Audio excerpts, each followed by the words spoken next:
عليكم. أتمنى إنه الناس في السودان كلهم يكونوا كويسين.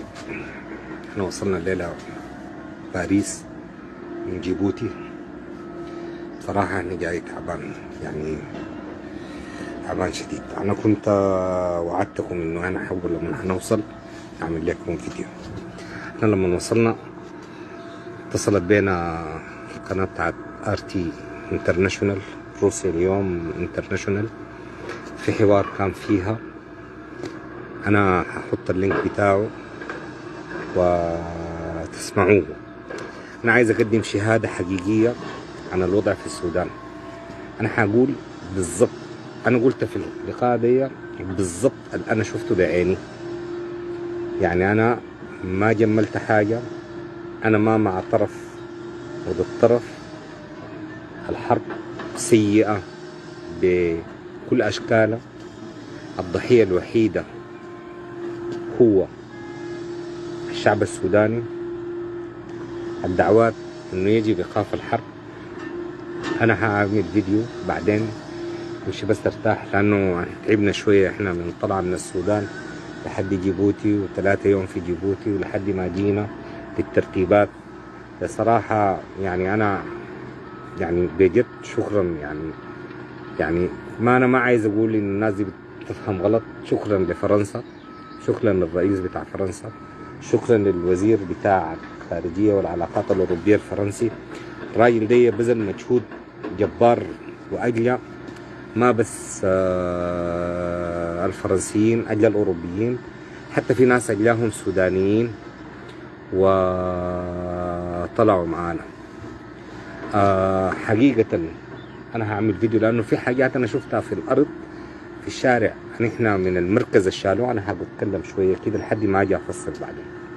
احنا اخذونا في مركز تحت حمايه تابع شغل مرتب كان بين الجيش الفرنسي والمخابرات مع السفاره. كان عندنا 3 مراكز. انا شخصيا كان اقرب مركز لي جنب البيت. ما اقدر انا اقول المراكز دي كانت وين. الحق يقال، انا حقول كلمه حقيقه حقيقه حقيقه فقط، انا ما حكذب.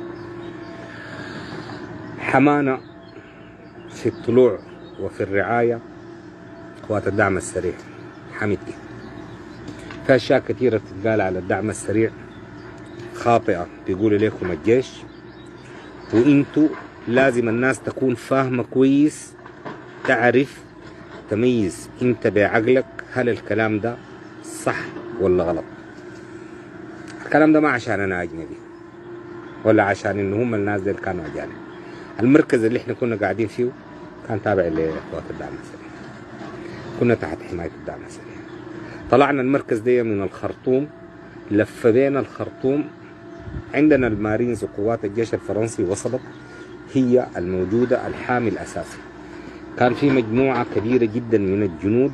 فرنسا عملت شغل لوجستي واستراتيجي كبير، يعني بصراحة زي اللي بيجيبوه في الأفلام. الناس ديل أخدونا تحت حماية، طلعوا بينا من الخرطوم ولفوا بينا كل المناطق فاضية، كل المناطق تحت سيطرة الدعم السريع. اسمعوا كلامي ده كويس، لا يوجد سنتي في الخرطوم للجيش. الجيش ما عنده إلا الكذب اللي بيقوله في الانترنت. أنا حأقول الحقيقة، أنا حأتكلم وحأقول. ولحد ما طلع بينا من الخرطوم وطلعنا بكوبري المنشية ونزلنا في بحري ومشى بينا من شرق النيل، لما دخلنا في كافوري جاءت طيارة تابعة للجيش السوداني وبدت ضربت. اللحظة دي ردوا عليها الناس، يعني مشى الطيار لأنه فرنسا ذاتها عندها طيران وكانت قادرة إنه هي تمسح الناس دي وعنده طيارة ولا طيارتين البرهان. أنا ما بشكر الناس في حنيتي، لأنه أنا ضد القتال، لأنه هم في جنرالين 2. يعني إذا تشاجر الثوران فويل للحشيش. الاثنين ديل قاموا والاثنين ديل خربوا البلد، والاثنين ديل لازم هم الحاجة دي تفهم ويصلحوا البلد. في اللحظة دي قام مشى هو، ما في الطيران لسه. هم لما عرفوا إنه هو فرنسا على استعداد إنه هي عايزة تطلع طيارات أو تضرب، ردوا عليهم الفرنسيين من الأرض، قام مشوا، ما مشى الطيار. ما عندنا إصابات، ما في أي حاجة فينا. نحن عددنا كان كبير جدا، 3 مراكز. في أول يوم إحنا كنا 400، كنا في 8 ولا 9 10 بصات، 8 بصات، 8 9. وكانت الحكاية إنه يعني بحماية شالنا وطلع بينا، من ما دخلنا ومن كافوري وانت طالع ومشينا والحلفاية ومشينا بحر كلها ما فيها غير يعني 3 عربيات جيش أنا شفتهم في شارع الإنقاذ. واحدة صادمة بيت واحد كاشة فيه ومكسرة، ثانية محروقة في الزلط، الثالثة محروقة وفيها جثث وجثة عسكري في الشارع محروقة بتاع جيش. ما يجي يضحك عليك زول ويقول لك جيشك والقوات المسلحة.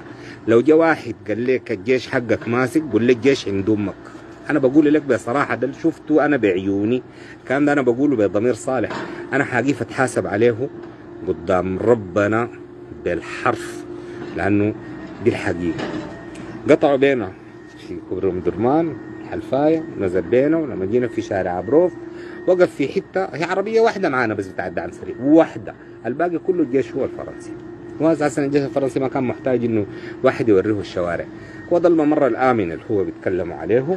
هنا قال لي انا ما بقدر امشي معاك قدام، لانه لو مشيت معاك قدام حتضرب.